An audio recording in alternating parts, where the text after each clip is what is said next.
So, as I said, what I want to do over the next 20 minutes or so is talk about BIM in the building life cycle and how we're expanding BIM to transform the industry, architects, engineers, contractors, and owners, as they all start to transform from traditional ways of working to a BIM-based workflow.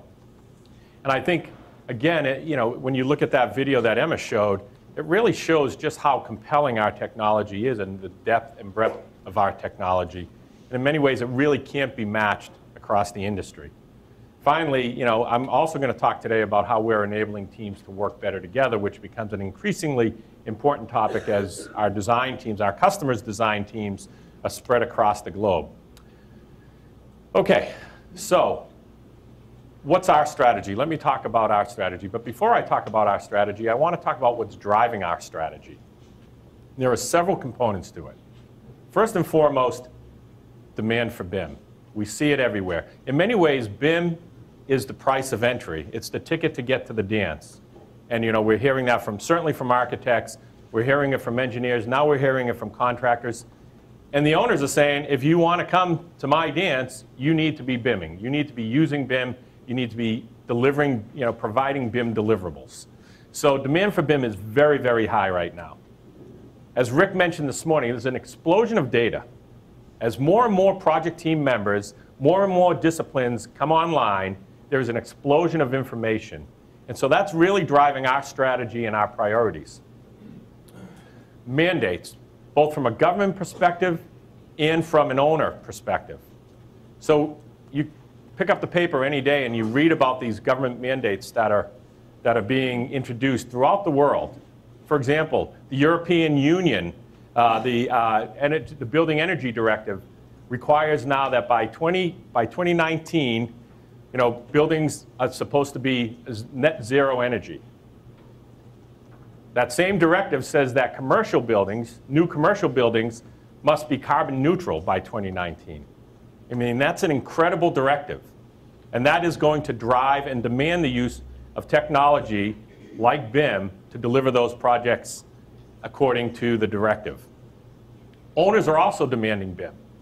We see it every day. What's interesting is the owner's demand for BIM started out around design and construction.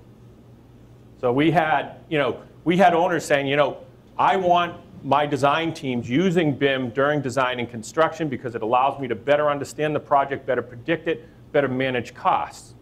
What's been interesting is as these owners embrace BIM during construction, they're now starting to say, okay, but wait a second, what can BIM do for me during operations and maintenance? Because after all, 80% of my costs are tied up during, really come from the building operation stage while the building is operating.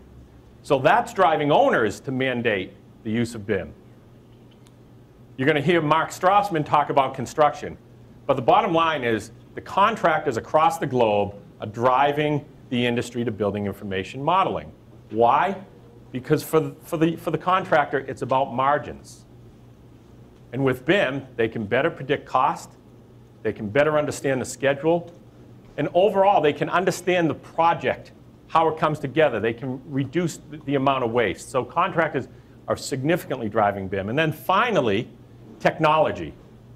Technology is playing a huge role in how the industry is moving to BIM.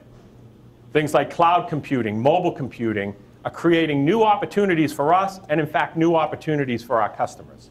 So all of these things are the drivers to our strategy. So let me talk a little bit about our strategy. Our strategy in the building group is really about expanding the footprint of technology across the building life cycle. So we started out, as many of you know, we started out focused on the architecture segment and focused on design and drafting. We quickly expanded to structural engineering, then over the last couple of years to MEP engineering, and of course to the contractor segment, to the owner and operator segment. We're continuing to invest across that entire life cycle. We continue to invest in new design technologies, but we also continue to invest in analysis and construction, and I'll talk about those things in a minute. And when we look at this life cycle, obviously we're focused on new projects, but we're equally focused on renovation and retrofits. You heard Jay talk this morning about the importance of the renovation and retrofit market. Let me just throw a few facts out at you. In the US alone, $400 billion, it's predicted to be a $400 billion market over the next 20 years. Think about it. Renovation and retrofit in the US alone, over the next 20 years, a $400 billion market. And worldwide, when you think about worldwide, there's 200 million buildings worldwide that are candidates for renovation and retrofit projects. So what that means is that creates a huge opportunity for us. It creates a huge opportunity for our customers. But when I get to the 2012 release, you'll hear, we have to do different things in our products to support the renovation and retrofit process. And we'll talk about that. So, I talked about the drivers being important to our strategy, and they certainly are. But, most importantly to our strategy is the time that we spend with customers. A couple of years ago, I really started an initiative in my organization for my team, for my broader organization, the teams responsible for developing Revit, Robot, designing, developing, product management. I really put an initiative out there to make sure that we stayed close to the customers, that we got close to the customers. And the reason, because I grew up in a development environment.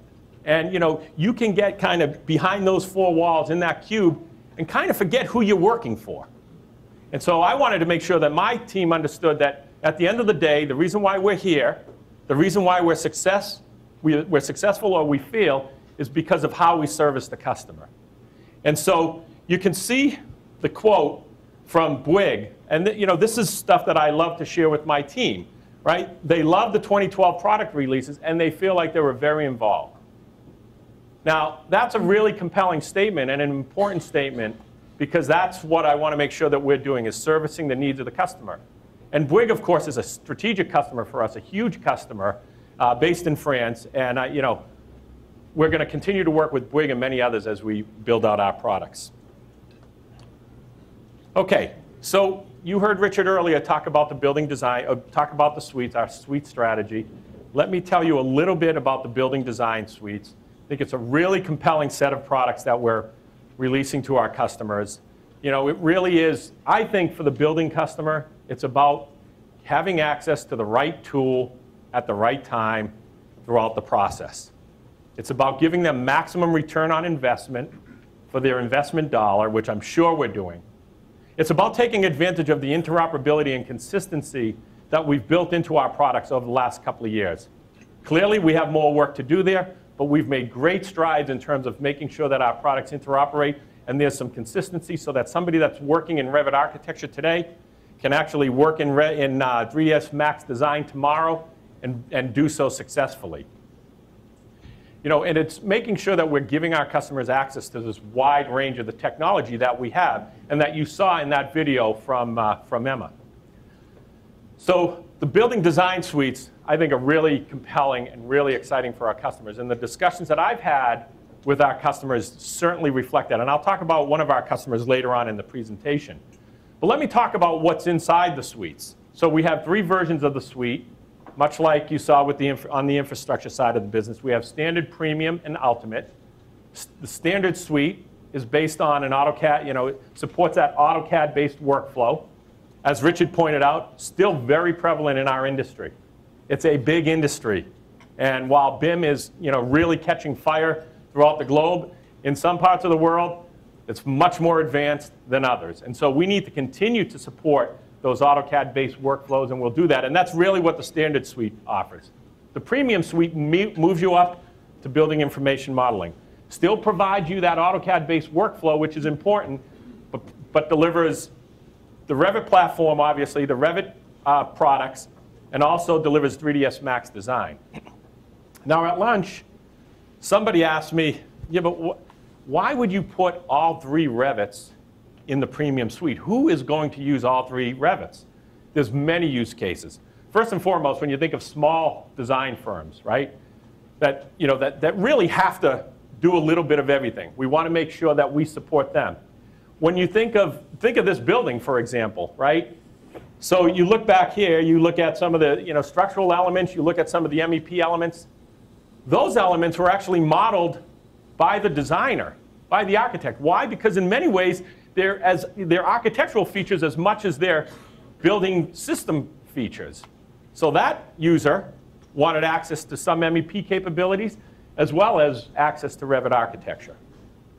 There are some markets where there isn't an architect involved. If you think of some of the industrial design work that gets done, much of that work is driven by a structural engineer. However, he still needs access to Revit architecture features that are not in the structural product. So I believe there are a lot of use cases. And oh, by the way, the most important use case I shouldn't forget is the contractor, right? Today, contractors are using all three versions of Revit: Revit architecture, Revit MEP, and Revit structure to model all systems of the building, all components of the building. So there are a lot of use cases. And by the way, this has been confirmed. If we, obviously we take a look at where our products are sold to today and who's using them, and we see many, many instances of 2 or 3 different versions of Revit sitting on that same desktop. So I think it's very compelling. Okay, back to the suites. So the Ultimate Suite obviously takes the Premium Suite and the Standard Suite and really adds, additional value, really targeted at the contractor by adding Navisworks, QTO, and Inventor. And it's targeted at the contractor, but it's also targeted at the fabricator. Now, what's really exciting to me is the idea of having Inventor in that suite. And I know some of you are saying, why the heck would you put a mechanical design tool in an AEC or in a building suite? The answer is pretty clean. Bottom line is, as more and more parts of the building get prefabricated, the need to get to that detailed level of modeling around prefabricated elements and components is critical. We already have customers in the AEC space using Inventor. And as we continue to work on better interoperability and better consistency across the products, I think we're going to see that go up. What's exciting to me is 5 years ago, 6 years ago, I don't think you could have imagined selling Inventor into the building industry or having building industry customers using Inventor. But that is absolutely changing, and I'm confident it's a trend we'll see continue in the future. So I think we have 3 really compelling products here in our suite offering, and I think it's, these things are going to get really widely accepted. Okay, so let me talk a little bit about today's demonstration before I talk about Revit 2012 and Robot 2012, some of the great things we're doing. So the story you're going to hear today, the demo you're going to see today, is based on a true story. It's an Audubon Center in Ohio. And it's owner-driven. The owner really wanted this project to be a model for sustainable design. Our customer, by the way, is the design group. So it's a real project. And you're going to see the design team. As you're watching the demo, think of the design team as an AE team, as an AE firm. And they're coming from that perspective. So they're going to take you through the process. They're going to show you a lot of the great new features of 2012. And I think you'll find it very compelling. But before we get there, let me talk a little bit about 2012, because it's a really compelling release. First and foremost, you heard Jay talk this morning about point clouds. He showed you some point cloud capabilities. Really, really compelling. So last year, for our customers that wanted to use point clouds in Revit, they had to go through AutoCAD, bring those points painfully into Revit, and then start converting those points into models. A painful process, but it worked. What we've done this year is we're providing the ability to bring point clouds directly into Revit and allows the user to quickly start modeling based on those point clouds. Now, when you think about the opportunity I talked about in renovation and retrofit, one of the key components of renovation and retrofit is you really need to provide a way for customers to capture existing conditions quickly. And point clouds absolutely provide that capability. The second major area around modeling that I want to talk about is MEP. So over the last couple of years, we've really overinvested in our MEP business. And I think it's timely because the MEP engineers a couple of years ago really started to get some pressure to move to building information modeling. And then they put pressure on us to make sure that our products were mature enough and ready to help them get there.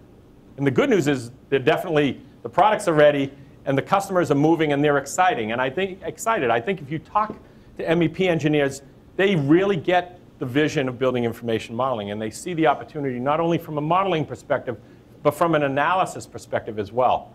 In fact, our MEP business last year had experienced double-digit growth.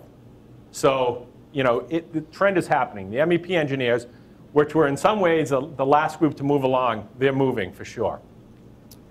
Analysis. So, you know, Emma in the video she showed a lot of analysis capabilities. So, you know, we're really answering the demand that our customers have around analysis, building analysis.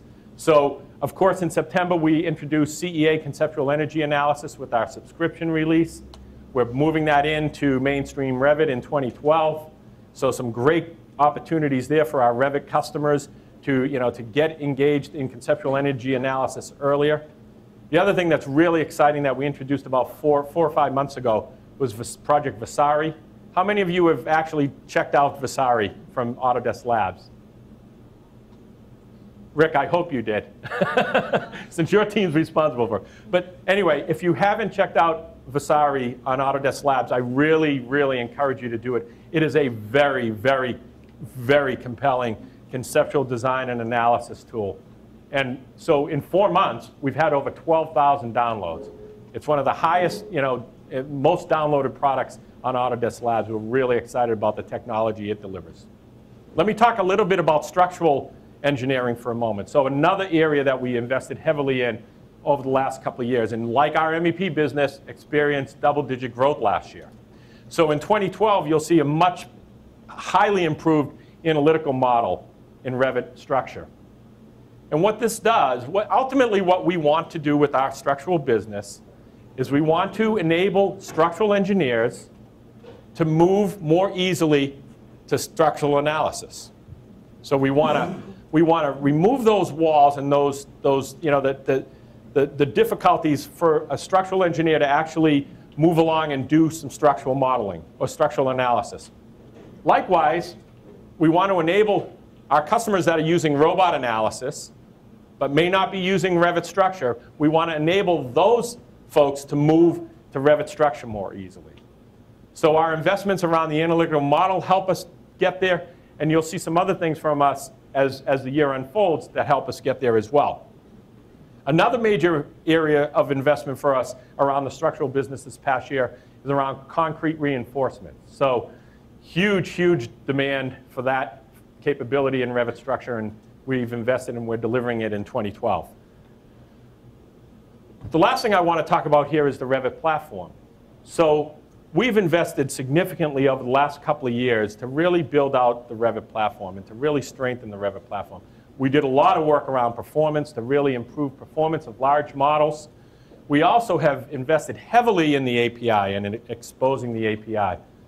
Many of you will remember, Martin, you'll remember, I mean, it was, you know, like 4 years ago that you were beating me up for saying, where the heck is the API on Revit? So we've really advanced the API. The API is really maturing. You know, 20% more things are exposed in this release than in the previous release. We're seeing more and more third-party partners come online every day using the Revit API to build on top of Revit. So I'm really excited to see what's going to happen as we unfold 2012 and what our partners will do. I think we're going to see some great, great technology, some great third-party applications on top of Revit. But, you know, don't take my word for it. These are some quotes from some of our customers from our beta group, but also from our gunslingers. Now, many of you who have been here in the past have heard me talk about the Revit Gunslinger program. What the Gunslinger program is every year around the December, January timeframe, we bring in a large group of customers. We bring in a group of MEP engineers, a group of architects, a group of contractors, a group of structural engineers. And we ask them to bring real design data with them. And we put them in a room for a week with our developers, with our product managers, with our designers. And we ask them to use that data, that project data, on the new release, before the release ships. And the purpose is, you know, the purpose is really to get feedback in terms of, are there any significant issues? Did we have any big misses? And to really get some insight into where we need to go next based on what we're delivering. From the customer perspective, it's really powerful because for the customer gets early access to the product and allows that customer to really go back and plan accordingly for what's coming in the next set of releases. So the the Gunslinger program is, to me, it's one of the most effective programs we have that we run all year to really, improve our relationship with our customers. Because for our development organization, it is so powerful because they're in the room, they're standing over watching somebody use the feature that they developed. And there's nothing more powerful than that if you're a developer. So, and I think our customers love it because they get to understand the thinking in terms of why the heck did you do it this way? And in fact, in many ways, are able to say, maybe you should have done it this way instead. So it's a great, great program, and it's something you'll continue to see us do as we move forward here. So let me talk just a moment about building construction and the construction modeling capabilities that we've created in Revit and that we're delivering Revit 2012. So, for the most part, we've been focused on, design intent view of the design, if you will, over the last couple of years. But, as we've stretched into the contractor community, it's very clear the contractor wants different information, wants a different view of that information. They want an as-built view of that information. So think, as an example, an architect may specify an 8-inch exterior wall. That's great, but the contractor needs to understand a lot more information and define a lot more information about that wall, right? The contractor needs to interpret that as-built information and turn it into design intent information and turn it into as-built information. And so with Revit 2012, we're delivering a whole set of construction modeling capabilities that allow the contractor to start to create that as-built view. Ultimately, what it does is it allows the contractor to gain greater insight into the information that is coming from his design team. So again, I think we've had some great feedback from our beta customers and from some of our gunslingers around the construction capabilities. My colleague, Mark Strassman, is actually going to come up later this afternoon and talk much more detail around what we're doing in the construction business. So I think you'll find some great things happening in construction for AEC. So when I travel around the world and I talk to customers, it's very interesting to me how the conversation has changed over the last couple of years. A couple of years ago, it was, the questions were, when are we getting this new feature in Revit? When's this capability in Revit going to be supported, et cetera, et cetera. The conversation has turned now. The conversation goes more like this. All right, we're moving to BIM. We've moved to BIM because the contractor we're working with has moved to BIM. The owner's mandating BIM. The architect has moved to BIM. So we're moving. We think we know how to get there. But how are you going to help me manage all this information? This massive explosion of data, if you will. So data management continues to be a huge, huge requirement, or is becoming a huge requirement for our customers. And I'll put it around the broader wrapper of data management and collaboration. So the need to share information becomes more critical in a global economy, obviously, in a global business. So what we want to make sure we're doing is providing the capabilities for our teams, for our customers to work better. So obviously, over the last couple of years, we've done work on Revit Server. We introduced Revit Server last year. We've done a lot of work around work sharing enhancements. We'll continue to do those. In fact, there are additional work sharing enhancements in Revit 2012. We're also introducing Revit as Citrix Ready in the 2012 release. And so what that means, the customers that are using Revit can actually use Revit in a Citrix environment to access information, access their projects remotely. And so it creates a lot more efficiency for our customers and, more importantly, flexibility for our customers. You heard Rick talk earlier about BIM 360. I think BIM 360 is really, really exciting. And I think the opportunities that presents for us are really, really powerful. So one of the things you'll see in Revit 2012 is integration between Revit and Vault collaboration.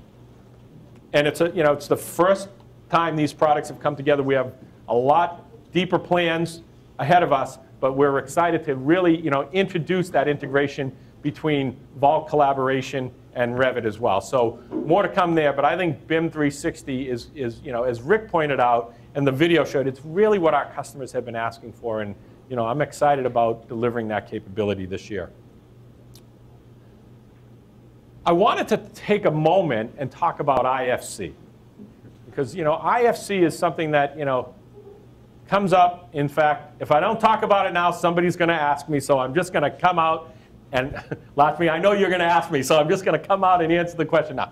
So, we continue to invest in IFC. As you know, Autodesk was one of the founding members of IFC, and so we do continue to invest.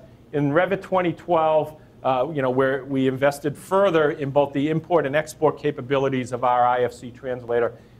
And the reason why is we are seeing more owners demanding or specifying IFCs. And what that means is that AEC professionals or building professionals are expected to do more with IFC. So we want to make sure we support them. I think the most important thing we've done around IFC for 2012 is on the export side, we've actually, we've moved the export IFC capability outside of the API. So what that means is that customers and third parties can actually take IFC and tweak it to meet their needs.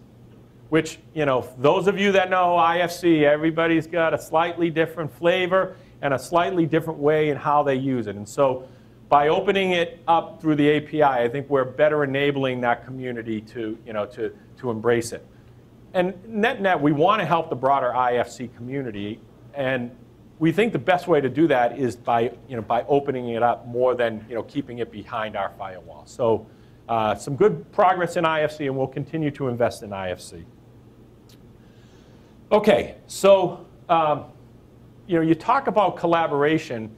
Obviously, today, in today's world, when you look at the technology available to all of us, collaboration goes way beyond desktop applications. So think about mobile devices, right? So, last year, those of you that were here will recall that I talked about future technology. I talked a lot about mobile applications and what we were doing. And so, here we are a year later. We've had 1 million downloads of AutoCAD WS. We've introduced Buzzsaw Mobile, which is a really cool application that, that allows design teams to access project information from their mobile device. And as Rick Rundell likes to say, it's a sexy new buzzsaw. So we're excited about Buzzsaw Mobile. We've had great feedback from customers on it. And obviously, we've got a lot, there's a lot of other things going on around mobile computing, and you'll hear more from us in the future. So this morning, Jay talked about this customer, ICA. So ICA is and it's actually spelled ICA, but it's pronounced ICA. I was corrected by ICA directly. So ICA is the largest construction company in Mexico. They're based in Mexico City. They were here about 2 months ago. They spent a week with my development organization, showing us what they're doing with the technology, and telling us where they'd like us to go with the technology. It was a great week. It was a really powerful week for the development organization to see and feel and learn how our customers are embracing the technology that they're upstairs building. So, when I think of the building design suite, and you talk to ICA about, what the building design suite offers them, it's very compelling for them. And they say, it gives us access to your full portfolio. And when they were here, before we talked to them about the suites, they're telling us about all the technology they use. Talking about all 3 Revits, talking about 3ds Max Design, talking about Navisworks, talking about Buzzsaw, talking about Inventor, talking about our sustainable analysis tool. So they use the whole gamut of technology. And so, when you talk to ICA about our building design suites, they get very excited. And for them, what they said, and this really stuck with me. I said, so why do you use such a wide range of technology? And they said, for us, it's about competitive differentiation. And I said, well, what do you mean? They said, well, listen, everybody's moving to BIM. People are still figuring it out, but everyone's moving to BIM. With the suite of tools that you guys provide, that Autodesk provides, it allows me to to really differentiate myself from a competitive standpoint. And I think that's a really compelling argument for the suites. So today is really about, and this presentation and the demos are really about what we're doing in 2012. But obviously, we continue to innovate and invest in future technologies. So tomorrow, you're going to see a presentation by Laura Gutwillig, one of our building industry managers, who's going to talk about some of the things we're working on for the future. She's going to talk about cloud computing. She's going to talk about extending BIM to fabrication. I mentioned fabrication a little bit, but this is a very important topic for the industry, and I think it's the next big hot topic for the industry. So you'll hear more about that tomorrow. So this is just a little plug for you to come back tomorrow to hear what we're doing in the future. But I really want to focus back today on what we're doing in 2012. So I'm really excited to think about where we are headed in the future. I'm really excited to think about what we're delivering in 2012. I really think our customers are going to embrace the products. We've overinvested in the technology. And I think the suites are going to give us a whole new opportunity to extend our technology into our customer sites. And bottom line is, I don't think anybody else in the industry can offer the breadth and depth of the solutions that we have. I think you're going to see that in the demo. So with